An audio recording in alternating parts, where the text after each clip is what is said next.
বিসমিল্লাহির রহমানির রহিম। আজ অনলাইন ক্লাসে আমি স্বাগত জানাচ্ছি অনার্স দ্বিতীয় বর্ষের ছাত্রীদের।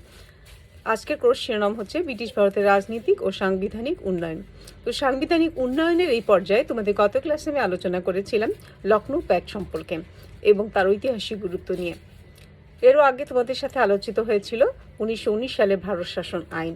তো 1919 সালের ভারত শাসন আইনের ব্যর্থতার ফলশ্রুতিতেই 1935 সালে ভারত শাসন আইন প্রণীত হয়। কারণ 1919 সালে ভারত শাসন আইনে ভারতের দুটি প্রধান সম্প্রদায় হিন্দু ও মুসলমানদের আশা আকাঙ্ক্ষা পূরণে ব্যর্থ হয়। ফলে ভারতবর্ষে এই দুটি সম্প্রদায় এবং তাদের প্রতিনিধিত্বকারী রাজনৈতিক দল কংগ্রেস ও মুসলিম লীগ কর্তৃক এই আইনটি প্রত্যাখ্যাত হয়। এর মূল কারণ হলো গভর্নর জেনারেলের অপ্রতিহত ক্ষমতা, কেন্দ্রীয় আইন পরিষদকে একটি গুরুত্বহীন প্রতিষ্ঠানে পরিণত করা, সীমিত ভোটাধিকার, শাসন পরিষদের দায়িত্বহীনতা, প্রদেশে দ্বৈত শাসনের ত্রুটি সব মিলিয়ে এই আইন ভারতীয়দের স্বায়ত্তশাসন প্রদানে উৎসাহী ছিল না। তারা এই আইনের মাধ্যমে তাদের অগ্রগতির কোনো লক্ষণ তারা দেখতে পায়নি। এ কারণে নতুন আইন তৈরির প্রয়োজনীয়তা দেখা দেয়। উপরন্তু আছে খেলাফত ও অসহযোগ আন্দোলন ও 1919 সালে ভারত শাসন আইন ঘোষণার পর ভারতে ব্যাপক সহিংসতা দেখা দেয় এবং পূর্ণ স্বায়ত্ত শাসনের জন্য আন্দোলন শুরু হয়। এরপরে আমরা দেখি আরও একটা চুক্তি স্বাক্ষরিত হয়, সেটা হচ্ছে বেঙ্গল প্যাক্ট। স্বরাজ প্রতিষ্ঠার জন্য 1922 সালের 31 ডিসেম্বর কংগ্রেস থেকে বেরিয়ে এসে একদল ত্যাগী নেতা স্বরাজ পার্টি গঠন করে। এদের নেতৃত্বে ছিলেন চিত্তরঞ্জন দাস, দেশবন্ধু চিত্তরঞ্জন দাস। তিনি উপলব্ধি করতে সক্ষম হয়েছিলেন যে ভারতের হিন্দু এবং মুসলমানদের মধ্যে সাম্প্রদায়িক সম্প্রীতি রক্ষা করা খুবই জরুরি। এর উপরে আছে সাইমন কমিশন, নেহরু রিপোর্ট, আইন অমান্য আন্দোলন প্রভৃতি অর্থাৎ 1919 সালে ভারত শাসন আইন প্রণীত হওয়ার পর থেকে এই সকল পরিস্থিতির উদ্ভব ঘটলে 1935 সালে ভারত উপমহাদেশে আরেকটি শাসনতন্ত্র প্রণীত হয়। তো এই আইনটি 1919 সালের ভারত শাসন আইনের তুলনায় অনেকটাই উন্নত ছিল। অর্থাৎ 1919 সালে যে ভারত শাসন আইন প্রণীত হয়েছিল তার মধ্যে যে ত্রুটিগুলো ছিল এই ত্রুটি দূরীকরণের কিছুটা পদক্ষেপ নেওয়া হয়েছিল। সুতরাং তুলনামূলক বিচারে আমরা দেখতে পাই 1935 সালের আইনে 1919 সালের ভারত শাসন আইনের তুলনায় কিছুটা উন্নত ছিল, অর্থাৎ এটা আরেকটু বেটার ছিল, যা ভারতীয়দের সন্তুষ্ট করতে পেরেছেন। তদুপরি আমরা এই আইনটির আরও কতগুলো বৈশিষ্ট্য আমরা দেখতে পাই, সেই বৈশিষ্ট্যগুলো আমরা আজকে আলোচনা করব। তাহলে আজকে চলো আমরা এই বৈশিষ্ট্যগুলো আলোচনা করি। তো এ প্রসঙ্গে তোমাদের একটা কথা বলে রাখি, সেটা হচ্ছে যে যারা দ্বিতীয় বর্ষে অধ্যয়নরত আছো তাদের একটা বিষয় বিশেষ করে খেয়াল রাখা দরকার, সেটা হচ্ছে তোমাদের যে নন মেজর যে কোর্সগুলো আছে সেই কোর্সগুলোর দিকেও তোমরা সমানভাবে গুরুত্ব দেবে। তার মধ্যে একটা অন্যতম হচ্ছে ইংরেজি। তো এই ইংরেজিটার কারণে তোমরা কিন্তু অনেকে 4th ইয়ার পর্যন্ত পরীক্ষা দাও, বারবার পরীক্ষা দাও, কিন্তু 4th ইয়ারের পরেও অর্থাৎ দেখা যাচ্ছে কি যে তোমার মেজর কোর্সগুলোতে পাশ করার পরেও তোমাদের কিন্তু নন মেজর পাস না করার কারণে তোমরা কিন্তু সার্টিফিকেট পাচ্ছ না। সো তোমরা কিন্তু নন মেজর কোর্সগুলোর দিকেও ইতিমধ্যে খেয়াল রাখবে। তো এই কথাটা আমি বলছি এজন্য যে ইতিমধ্যে আমরা দেখতে পাচ্ছি যে অনেকে 4th ইয়ার পাশ করে 4th ইয়ার পরীক্ষা শেষ হয়ে গেছে, তার মেজর কোর্সগুলো কিন্তু সে নন মেজর কোর্সের কারণে অনুত্তীর্ণ হওয়ার কারণে সে কিন্তু সার্টিফিকেট পাচ্ছে না। সো এখন থেকেই তোমরা খুব সতর্ক থাকবে। আর এই প্যান্ডামিক সিচুয়েশনে তোমরা বাসায় আছো, অবসর সময় কাটাচ্ছ অনেক, সুতরাং তোমরা এই অবসর সময় তোমাদের নন মেজর ইংলিশ কোর্সটার দিকে তোমরা সমানভাবে গুরুত্ব দেবে। তো যাই হোক, আসো আমরা আজকে 1935 সালে ভারত শাসন আইনের বৈশিষ্ট্য বা ধারাসমূহ নিয়ে আলোচনা করি। 1935 সালে যে ভারত শাসন আইন, সেটা ব্রিটিশ ভারতে 11টি প্রদেশ এবং দেশীয় রাজ্যসমূহ নিয়ে সর্বপ্রথম একটি সর্বভারতীয় যুক্তরাষ্ট্র গঠনের প্রস্তাব করা হয়। অর্থাৎ সর্বভারতীয় যুক্তরাষ্ট্র গঠন ছিল 1935 সালের ভারত শাসন আইনের একটি অন্যতম গুরুত্ব বৈশিষ্ট্য। এই সংবিধানটা 1935 সালের যে ভারত শাসন আইন বা আইনের বৈশিষ্ট্য, তার মধ্যে আর একটা হচ্ছে কি, সেটা হচ্ছে দীর্ঘ এবং জটিল সংবিধান। 1935 সালের ভারত শাসন আইন ছিল অত্যন্ত দীর্ঘ এবং জটিল, কারণ এই সংবিধানে 41টি অংশ, 10টি তালিকা, 30টি ধারা ছিল অত্যন্ত জটিল প্রকৃতির। সুতরাং তোমরা কিন্তু, তোমাদের আরেকটু বলে রাখি, তোমরা পরীক্ষা যখন প্রশ্ন উত্তর করো শুধুমাত্র হেডিংটা লিখে অর্থাৎ পয়েন্টটা লিখে শেষ করে দাও। এটা কেন জটিল প্রকৃতির? এই ধারা উপধারাগুলো অর্থাৎ তোমরা পয়েন্টের মাঝখানে যদি কোনো তথ্য না দাও তাহলে কিন্তু পয়েন্টটার গুরুত্ব থাকে না। তো সেক্ষেত্রে তোমরা একটা পয়েন্ট লেখার পরে সেটাকে তথ্যবহুল করার চেষ্টা করবে, সংক্ষিপ্ত আকারে হলো। যেমন এখানে লেখা আছে যে 1935 সালে ভারত শাসন আইন ছিল অত্যন্ত দীর্ঘ জটিল সংবিধান। কেন? সে ব্যাখ্যাটা তো আমাকে দিতে হবে, তাই না? এই জন্য বলতে হবে যে এটা 41টি অংশ, 10টি তালিকা, 30টি ধারা ছিল, অত্যন্ত জটিল প্রকৃতি। একটি যুক্তরাষ্ট্রীয় শাসন ব্যবস্থার বিস্তারিত বর্ণনা এতে ছিল। কারণ একটা উত্তম সংবিধানের কিন্তু বৈশিষ্ট্য হচ্ছে কি, যেটা সংক্ষিপ্ত হবে, বেশি বড় হবে না, আবার অতি সংক্ষিপ্ত হবে না। তাহলে এরপরে আমরা দেখি প্রাদেশিক স্বায়ত্তশাসন প্রবর্তন। 1935 সালে ভারত শাসনের একটি অন্যতম বৈশিষ্ট্য হচ্ছে প্রাদেশিক স্বায়ত্তশাসন প্রবর্তন। এই আইনের প্রদেশগুলোতে দ্বৈত শাসন রহিত করে প্রাদেশিক স্বায়ত্তশাসন প্রবর্তন করা হয়।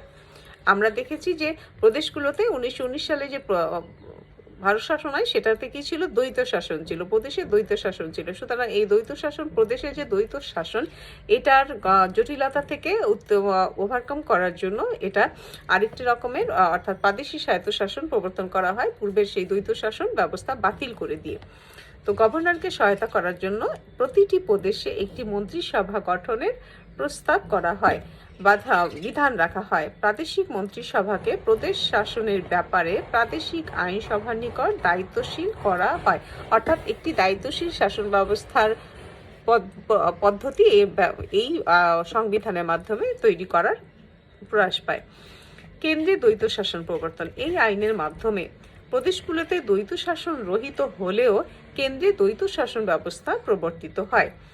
এই উদ্দেশ্যে কেন্দ্রের বিষয়গুলোকে সংরক্ষিত এবং হস্তান্তরিত এই দুই ভাগে ভাগ করা হয়।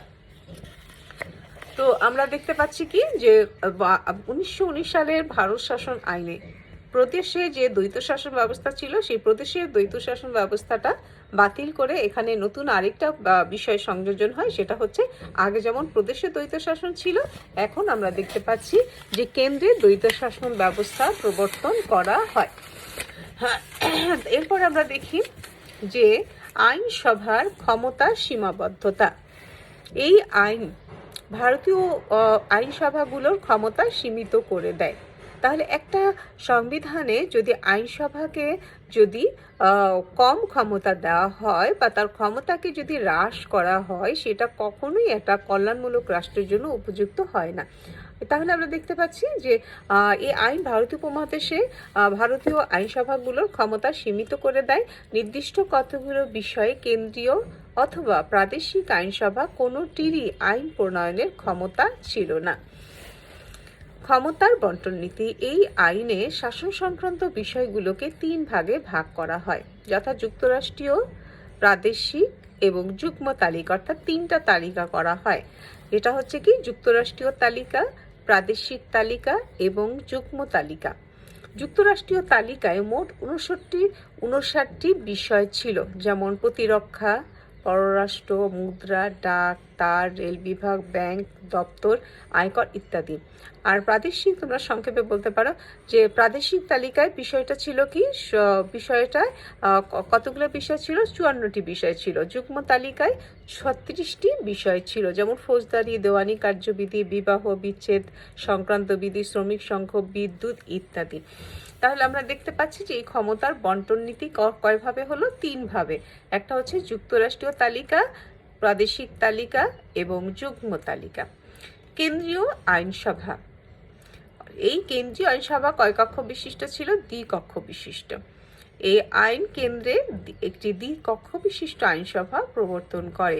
উচ্চ কক্ষের নাম ছিল রাষ্ট্রীয় পরিষদ এবং নিম্ন কক্ষের নাম ছিল ব্যবস্থাপক পরিষদ। উচ্চ কক্ষের সদস্য সংখ্যা ছিল 260। তার মধ্যে দেশীয় রাজ্যগুলো থেকে মনোনীত হতো 204 জন এবং প্রদেশগুলো থেকে নির্বাচিত হলো 156 জন। নিম্নকক্ষের সদস্য সংখ্যা ছিল 375 জন। তার মধ্যে দেশীয় রাজ্যগুলোতে 125 জন এবং প্রদেশগুলো থেকে 240 জন সদস্য নির্বাচিত হতো। উচ্চ কক্ষের কার্যকাল মেয়াদ ছিল 9 বছর এবং নিম্ন কক্ষের কার্যকালের মেয়াদ ছিল 5 বছর।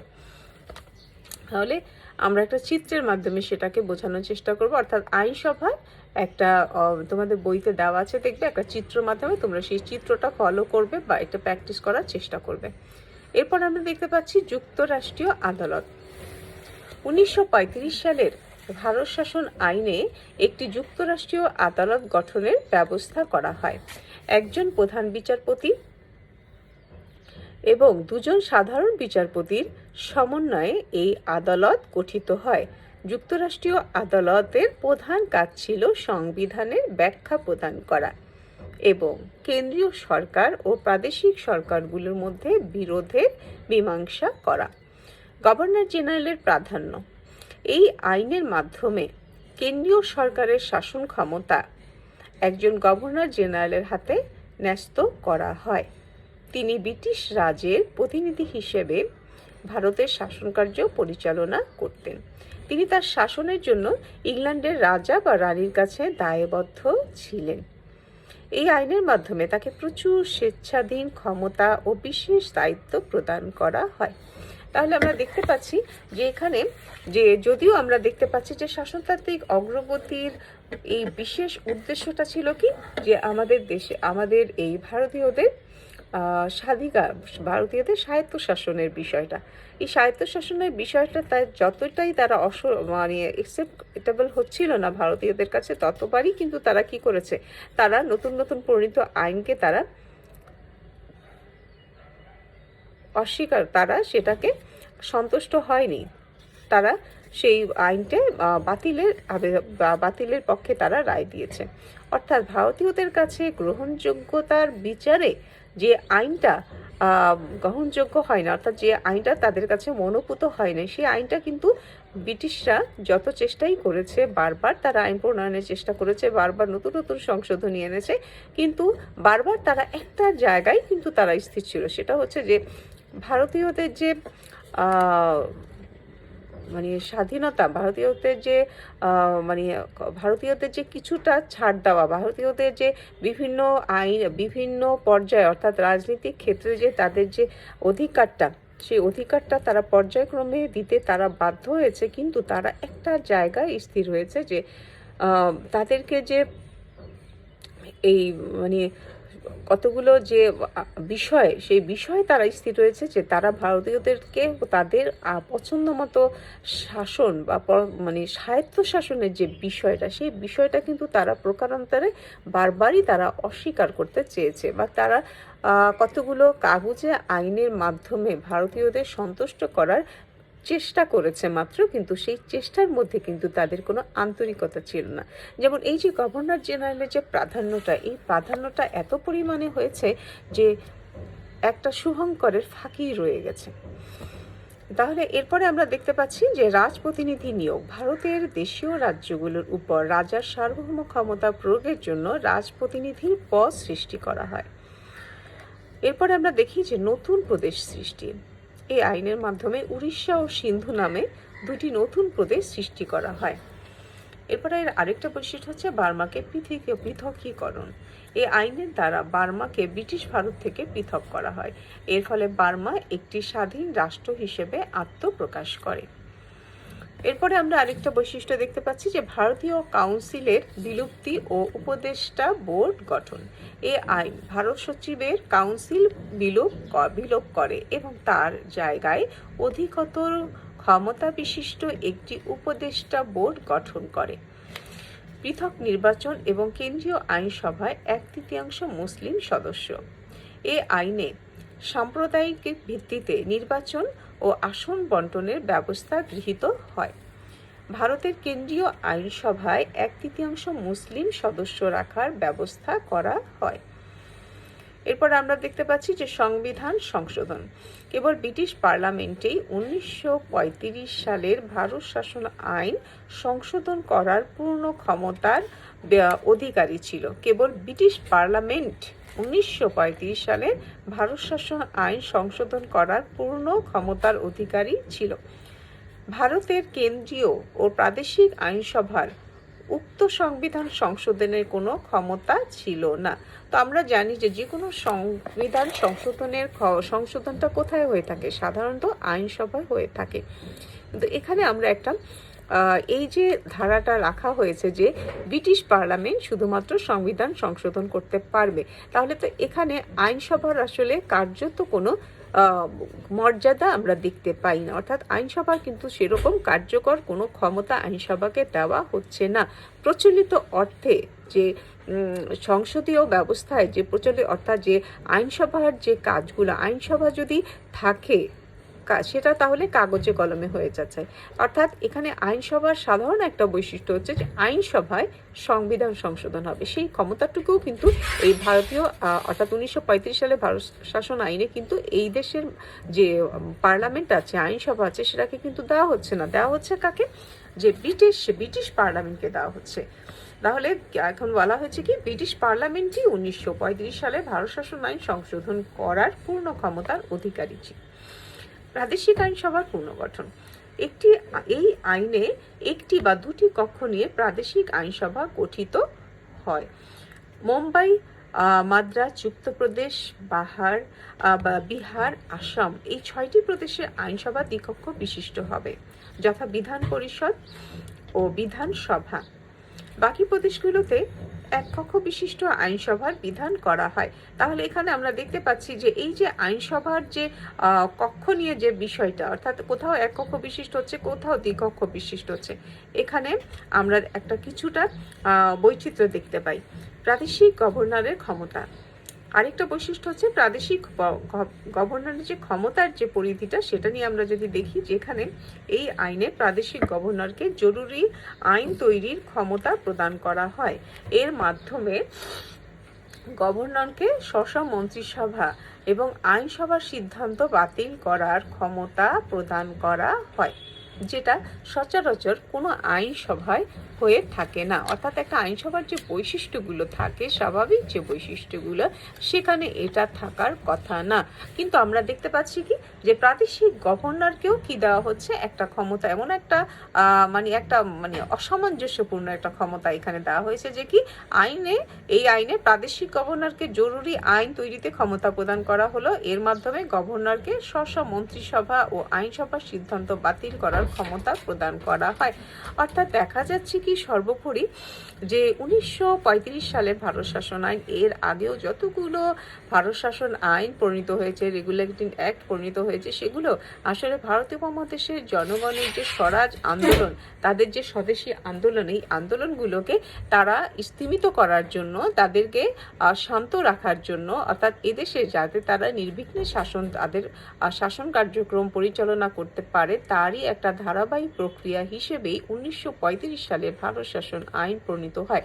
অর্থাৎ ফর দ্য টাইম বিং ভারতীয় জনগণকে শান্ত করার জন্য, তাদেরকে শান্ত রেখে, তাদেরকে আয়ত্ত রেখে, তাদেরকে অনুগত রেখে এই ভারতীয় উপমহাদেশ শাসন করার একটা কৌশল হিসেবেই তারা কিন্তু বিভিন্ন সময় ভারত শাসন আইন প্রণয়ন করেছে। যদিও আমরা দেখি যে এইগুলোর একটা, তারপরও আমরা বলতে পারি যে এগুলোর শাসনতান্ত্রিক অগ্রগতির ইতিহাসে কিছুটা হলেও অবদান রেখেছে। তো আজকে এই পর্যন্ত থাকুক, নেক্সট ক্লাসে তোমাদের সাথে আবারও দেখা হবে। তোমরা এরপর সুস্থ থাকো, ভালো থাকো, সময়গুলো কাজে লাগানোর চেষ্টা করো।